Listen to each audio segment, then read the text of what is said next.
গোপাল, যাচ্ছে গোপাল। এবারে জন্মদিনে বড়ি বেগমকে চমকে দেওয়ার একটা উপায় বার করেছি। উজির, বলো তো দেখি কি উপায়? নবাবের সাজিশের হদিশ পাওয়া আমার বুদ্ধিতে নামুমকিন। বেশক বহুত বড়িয়া কোনো মতলব আছে। এবারে বেগমের জন্মদিনে বিরাট একটা উৎসব করব। সারা দেশ থেকে মহান মহান অতিথিদের নিয়ে আসা হবে।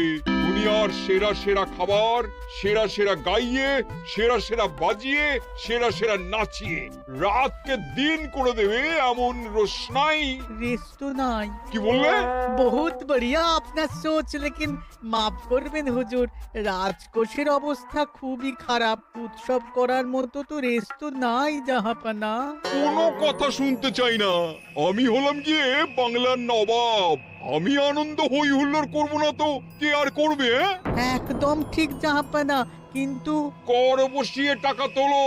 সব কিছুতেই কর বসানো আছে জাহাপানা। হাসি কান্না ছাড়া আর কোনো কিছুতেই কর বসানো যে বাকি নেই। তার ওপরেই কর বসাও।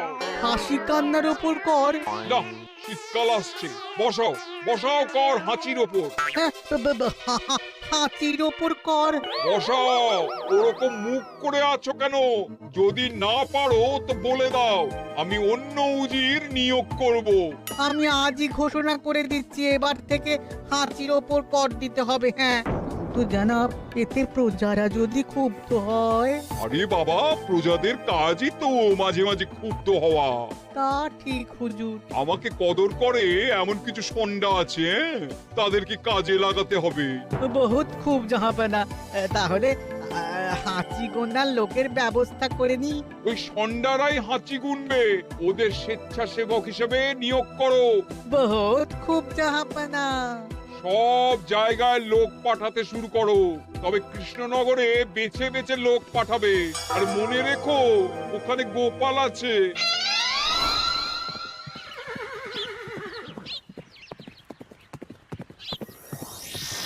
সব জায়গায় কর আদায়কারী পাঠিয়ে দেওয়া হয়েছে জাহাপানা।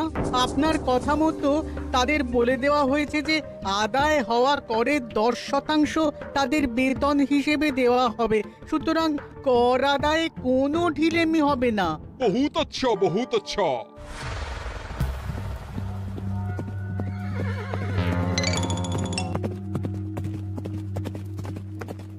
হ্যাঁ, তুমি ঠিক পড়েছো তো মন্ত্রী? হাঁচির উপরে কর? বলেন তো, আর একবার পড়ছি মহারাজ। আসলে এটা নবাবই মশকরা। আমাদের নবাব যে খুবই রসিক মানুষ তা তো আমরা দেখেছি।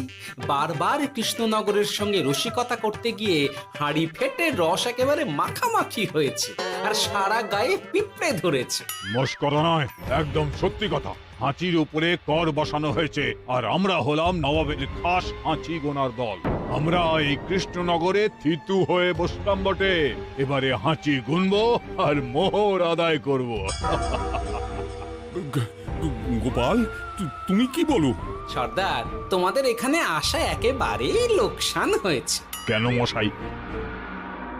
আচ্ছা, আপনি গোপাল?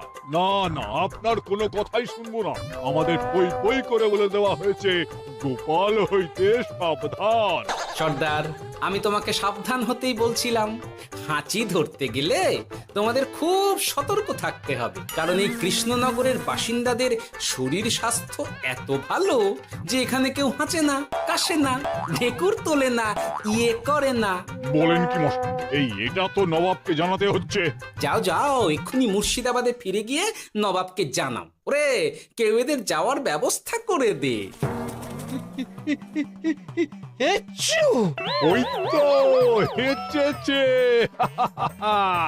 হাঁচি এক, পুরো এক মোহর।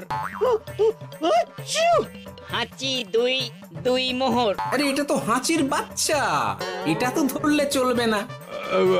কেন? হাঁচি হলেই তো হলো। কি করব সর্দার, লিখবো?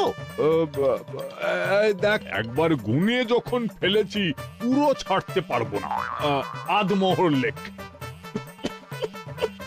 এটা কাশি, কাশিতে কোনো করের কথা নেই। ওরে লেখ লেখ লেখ লেখ লেখ। হাঁচি তিন, পুরো এক মোহর। হাঁচি হাঁচি 4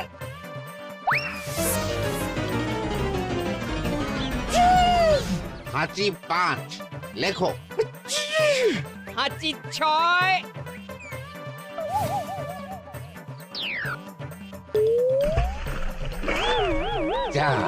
যা কি রে শুনেছিলাম কৃষ্ণনগরের মন্ত্রীটা মাথা মোটা, প্রমাণ হয়ে গেল। জল থেকে উঠবে যখন ঠান্ডা লেগে হাঁচি তো আরো বাড়বে। জলে বুড়ুবুড়ি উঠছে, বেটা জলের তলায় তলায় হাঁটছে। হাঁচি 7 এখনো তো ফিরলো না, বেলা গড়িয়ে দুপুর হয়ে গেল। ভাববেন না রাজামশাই, আমরা যারা যারা এখানে এসেছি সবাই ধড়িবাজ লোক। মন্ত্রীর হাঁচি নিংড়ে নিয়ে ফিরবে। ছি ছি ছি ছি ছি ছি ছি ছি ছি। কি হলো গোপাল? আমরা কৃষ্ণনগরের প্রবাদ প্রতিম আতিথেয়তার অসম্মান করেছি মহারাজ। কেন? কিভাবে? কখন? এখন মহারাজ, এখন এনারা সেই সুদূর মুর্শিদাবাদ থেকে এসেছেন, আর আমরা এতক্ষণ শুধু অন্য কথাই বলে চলেছি, এনাদের আপ্যায়নের ব্যবস্থা করিনি। তাই তো। মহারাজ, আপনি ব্যস্ত হবেন না। এই কে আছো? শোনো, এদের রাজ অতিথিশালাতে থাকার বিশেষ ব্যবস্থা করো। এদের খাবার যাবে মহারাজের পাকশাল থেকে। এদের সব সুবিধে অসুবিধে দেখার জন্য দাস দাসী নিযুক্ত থাকবে। এই চলো হে চলো। আরে দাঁড়াও সর্দার, হ্যাঁ বলুন। তোমাদের তো আবার গোপালের কথা শোনা বারণ। আমার ব্যবস্থায় বোধহয় তোমরা থাকবে না। বাদ দিন তো, আসলে ভয় ছিল আপনার বুদ্ধিকে, আর ভয় নেই। কেমন আগু পিছু বিচার না করেই বলে ফেললেন এখানে কেউ হাঁচে না। বুঝে গেছি, আসলে গোপাল হলো গল্প।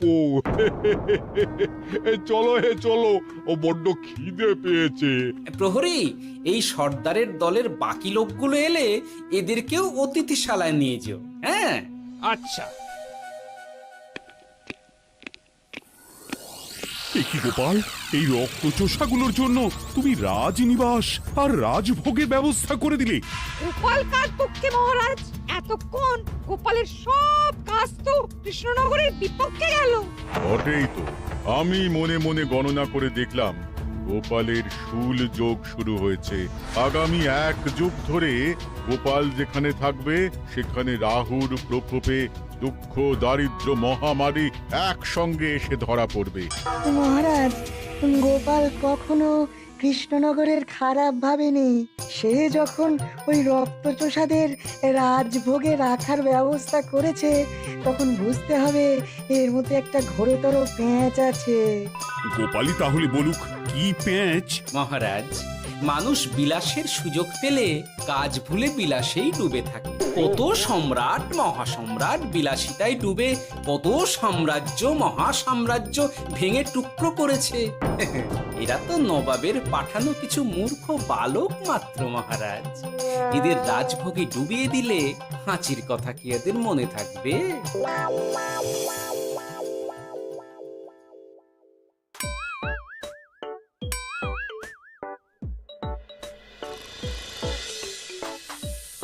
কি ব্যবস্থাপনা সব ঠিক আছে তো? হ্যাঁ হ্যাঁ, খাসা ব্যবস্থা হয়েছে। আপনারা আমাদের অতিথি বলে কথা, আরাম করুন।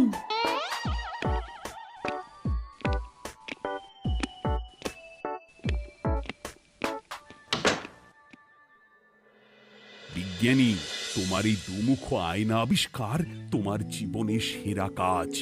একদিক দিয়ে আয়না, অন্য দিক দিয়ে কাঁচ। কেউ জানতেই পারবে না যে তার উপর নজর রাখা হচ্ছে। অনবদ্য অনবদ্য। মহারাজের জয় হোক। কিন্তু মহারাজ, এই কৃতিত্বের মূল ভাগীদার আমাদের মন্ত্রী। তাই নাকি? হ্যাঁ মহারাজ, মন্ত্রীর দুমুখ কাজকর্ম দেখেই দুমুখ আয়নার কথা আমার মাথায় আসে। মুখ সামলে কথা বলো বিজ্ঞানী। ওরা শুনতে পাচ্ছে। যা চেঁচালেন 20 ইঞ্চির দেওয়াল ভেদ করে ওদিকে চলে যাবে কথা। এই কে যেন কাকে মুখ সামলে কথা বলতে বললো? ওই ওই বাইরে কেউ বলেছে। এই তোমরা সবাই শোনো, অতিথিদের যেন আদর যত্নের ত্রুটি না হয়। আমি আর যাই, কাল সকালে আসবো, কেমন? গোপালকে নিয়ে নবাব আর উজির যেমন ভয় দেখিয়ে দিয়েছিল, গোপাল কিন্তু সেরকম নয়। এই তোরা কি বলিস? না না না না না না, গোপাল একটু ওই হাবা গোবা আছে দাদা। দেখো দেখি কেমন বুক পেতে দিয়েছে। এবার ওদেরই বুকে বসে ওদেরই দাড়ি ওপরাবো। গোপালের জবাব নেই, ঠিক সামলে দিল। মহারাজ, এই প্যাঁচটা আমার মাথাতেই এসেছিল, কিন্তু ওই যে নাকে মাছি ঢুকে গিয়েই সব বরবাদ হয়ে গেল। মহারাজ, এই পরিকল্পনা যদি মন্ত্রীর মাথাতে আগে এসে থাকে, তাহলে এদের মন্ত্রী আমার চেয়ে ভালো করে সামলাতে পারবেন মহারাজ। বটেই তো, এই দায়িত্ব আমি নিলাম মহারাজ।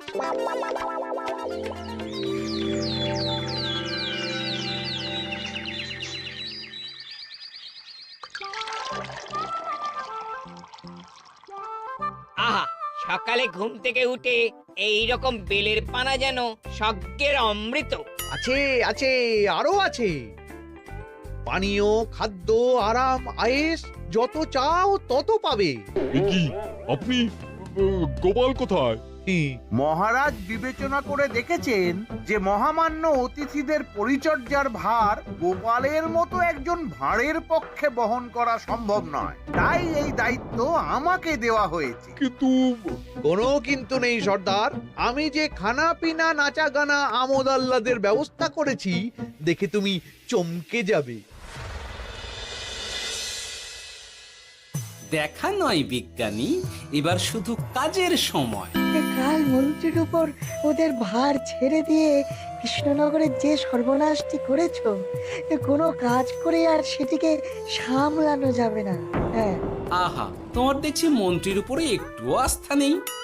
ঠিক কি প্যাচ করছো বলো তো? প্যাচের কথা পরে হবে, তোমাকে যত তাড়াতাড়ি সম্ভব হাঁচির ওষুধ আবিষ্কার করতে হবে। হাঁচির ওষুধ? হ্যাঁ, হাঁচির ওষুধ। ওভাবে দেখছো কি বন্ধু, তোমাদের কাজের সব দায়িত্ব এখন আমার কাঁধে। তোমরা আমোদ করবে আর আমি কর আদায় করে তোমার হাতে এনে তুলে দেব। সর্দার, এর মধ্যে একটা চাল আছে মনে হচ্ছে। কি আর আমি বুঝিনি। এখন কি করবে? বিশ্বাস করে আদায় উসুলের ভার এর উপরে ছেড়ে দেবে? পাগল নাকি? মন্ত্রীমশাই, বলো বন্ধু। বলছিলাম আর দেরিতে কাজ কি?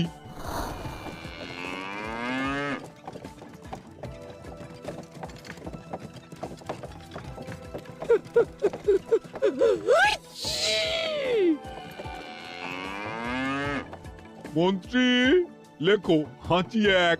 ওহে, তোমার নাম কি? মন্তেশ্বর হুজুরি আগে। লিখুন মন্ত্রীমশাই, নাম লিখুন। ওহে মন্তেশ্বর, হাঁচি কর, এক মোহর ছাড়ো দেখিনি। হাঁচি দুই। আরে যাও, দৌড়ে গিয়ে দু মোহর আদায় করে আনো।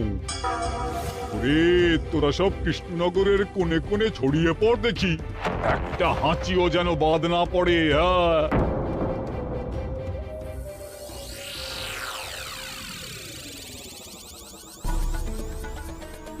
এটা হুজুরে আলাক বর্ধমান, খাম্বাস এবং কৃষ্ণনগর থেকে।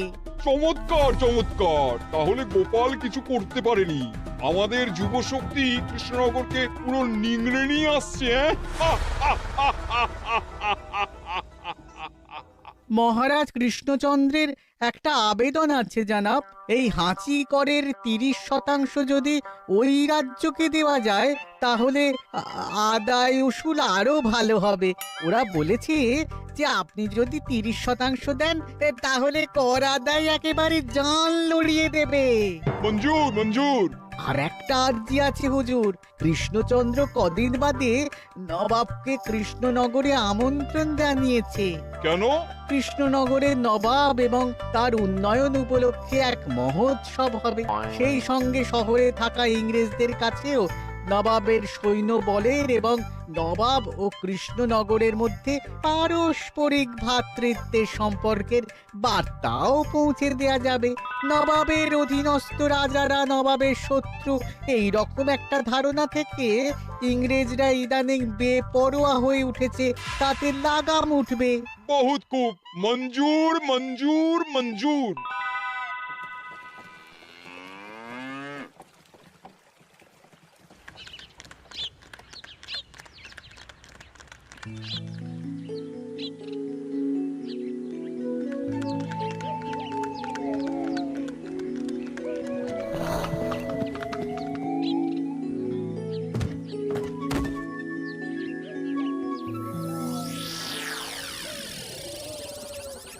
কি ব্যাপার গোপাল?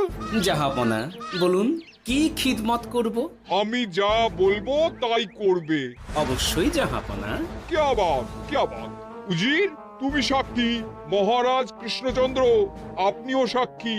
গোপাল আমাকে কথা দিয়েছে আমি যা চাইবো তাই করবে। গোপাল, তুমি আমার সঙ্গে মুর্শিদাবাদ যাবে। এখন থেকে আমার দরবারের বিদূষক হিসেবে থাকবে, কেমন? ওরে ওরে ওরে ওরে ওরে, তোরা বাজনা বাজা। এখন থেকে গোপাল আর কৃষ্ণনগরের নয়, গোপাল মুর্শিদাবাদের। চলছে বাজা।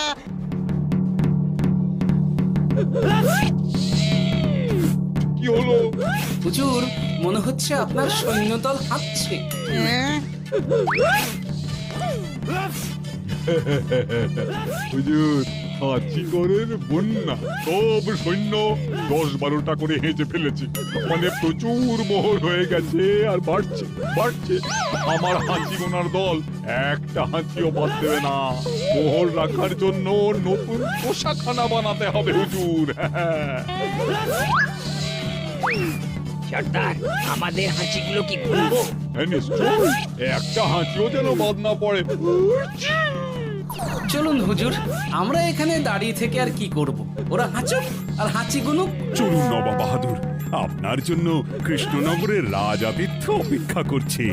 হুজুর, আমার মনে হয় আমাদের কৃষ্ণনগরে এখন আর দেরি করা উচিত হবে না। আমরা সোজা শহরের দিকে রওনা হয়ে যাই। শহরের ইংরেজদের শিক্ষা দিয়ে ফেরার পথে আমরা কৃষ্ণনগরের আতিথ্য গ্রহণ করব। সে কি? মহারাজ, নবাবের মতো কর্তব্যপরায়ণ ইনসানকে তার কর্তব্য পালনে বাধা দেবেন না।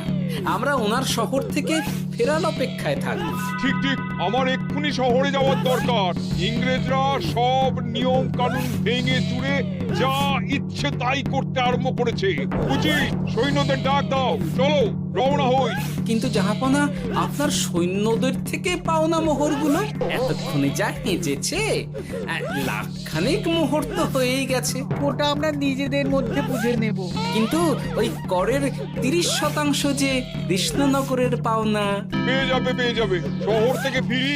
আরেকটা কথা, হাঁচি কর ব্যবস্থা এখন থেকে উঠে গেল।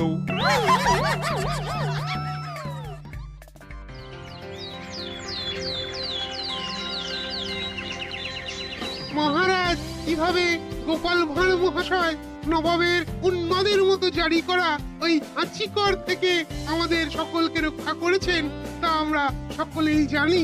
সমাজের তরফ থেকে তাই গোপালকে সামান্য উপহার।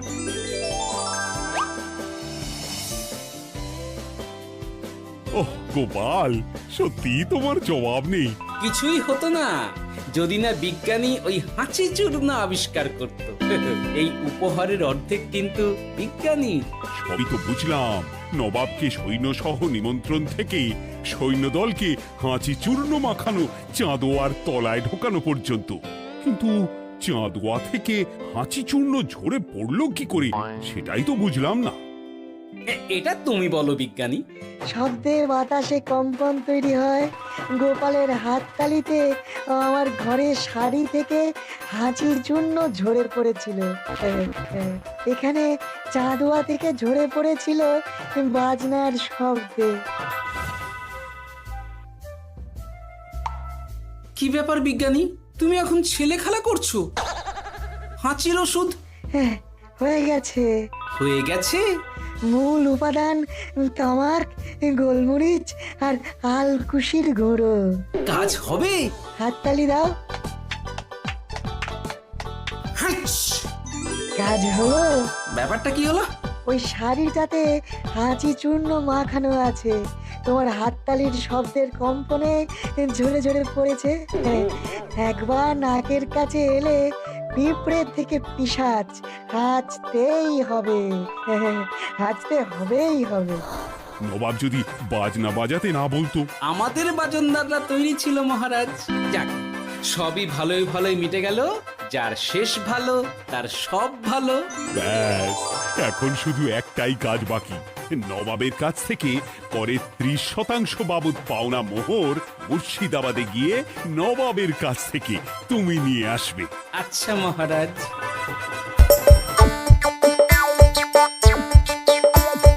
আসছে গোপাল